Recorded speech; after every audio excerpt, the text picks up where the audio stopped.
Next up, we're working on section 3.6, which is about Cauchy-Euler equations. And so what we're going to do is we'll talk about the type of problem we're solving when we say Cauchy-Euler equations, and then we'll discuss the general approach to solving that type of equation and outline the special rules that we'll have to keep in mind for this section.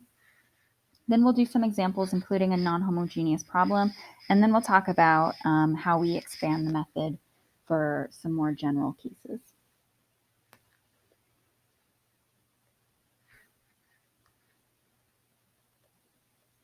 So first off, when we say that we're solving Cauchy-Euler equations, it would be good to know what those are, since an important thing is being able to recognize when to use this method. So we will be solving equations of the following type,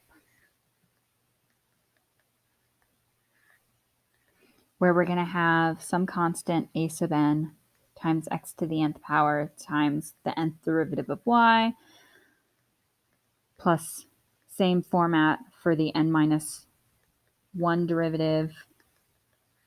Carry on down until you have a1 times x times y prime plus a0 times x to the 0, which would just be 1 times y equal to 0. And the an minus 1, all the way down through a0 are all going to be constant numbers.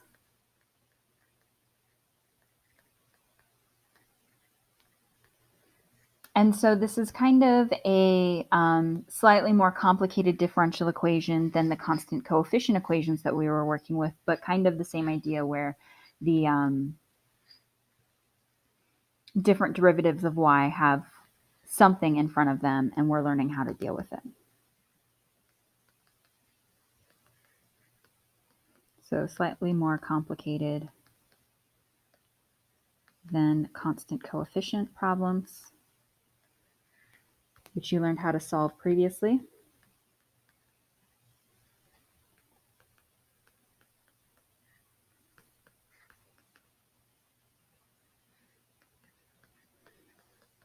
But it's not a very general. You don't have like any function can be on these derivatives.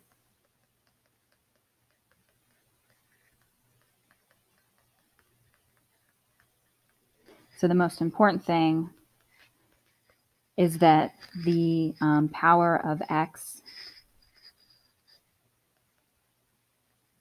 needs to match the order of the derivative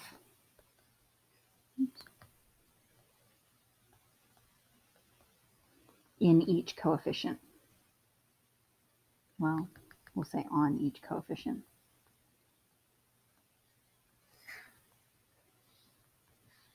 And so, for example, you could have like 3x squared y double prime plus 100x y prime plus, I don't know, just y equal to 0. That's fine, as long as you have x squared, x, and then 1 going down the powers of x.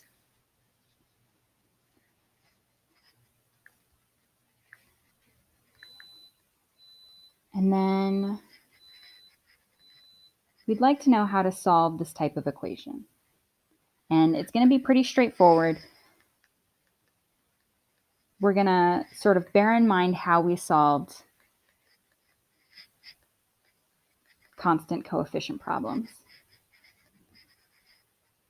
because the general approach is really similar. And we're just going to assume that y is equal to x to the m for unknown m.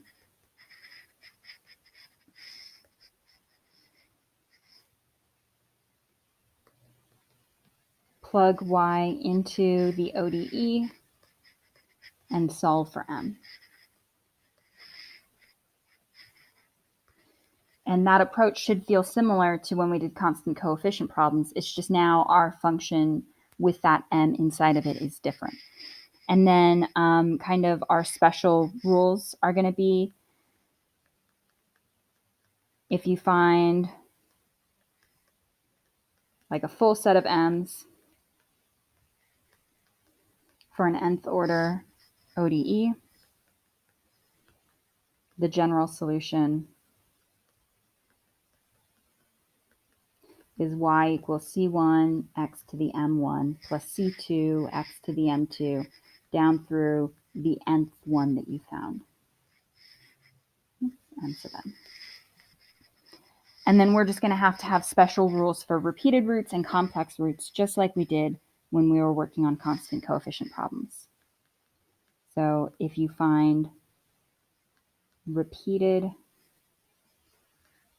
roots m, the corresponding parts of the solution are going to be, you take your first one, x to the m, that you found, and then you do x to the m times the natural log of x, and then you keep going up in powers of natural log of x, so on and so forth. So when we did our constant coefficient problem, it would have looked like this. So on and so forth. So now the thing that you add on to the solution you found but is repeated is natural log x or powers of natural log x until you have enough solutions. And then if you find complex roots, that's the last thing we have to talk about.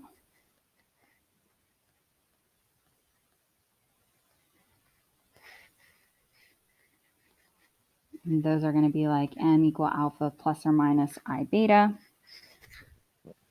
Then the solutions are going to be x to the alpha cosine of beta natural log x, x to the alpha sine of beta natural log x. And so just like before, when we added cosine and sine to our constant coefficient problem, we're adding cosine and sine, but now with natural log instead of just cosine beta x, sine beta x. So the general idea here is going to be follow the rules the same way you did for constant coefficient problems, but wherever you did something before that kind of changed your solution, put a natural log inside, and it's about the same kind of like pattern. So in the next video, we'll start doing examples from the most simple to the most complicated to kind of get some practice with these different rules.